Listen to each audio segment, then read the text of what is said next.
everyone! I'm Risa. In this lesson, I'll show you 3 ways to say I love you in Japanese. The last one might surprise you because it doesn't sound like love confession at all. Stick around for the answer at the end. But first, if you want to start speaking Japanese from your very first lesson, sign up for your free lifetime account at JapanesePod 101. Just click the link in the description.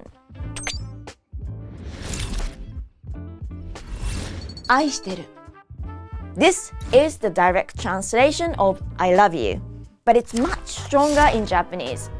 It sounds very serious and can even feel a little too heavy. If you say 愛してる to someone you've just started dating, they might think, whoa, isn't this little too soon?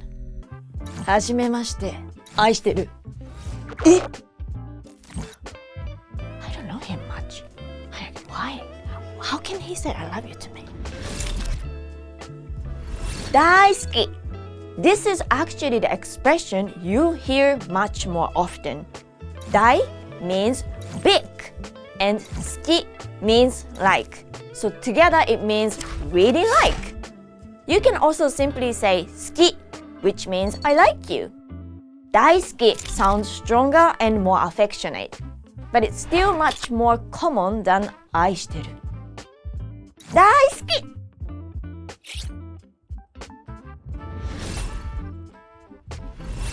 月が綺麗ですね。It literally means the moon is beautiful, isn't it? It's a famous poetic way of expressing love. It became famous because it's often associated with the famous Japanese author Natsume Soseki. It's a very indirect way of expressing your feelings. Some people may not recognize it as a confession of love, but if they do, isn't that such a romantic and uniquely Japanese way to say I love you? 月が綺麗ですね。そうですね、綺麗ですね。So, next time someone says, 月が綺麗ですね。Maybe they're not just talking about the moon.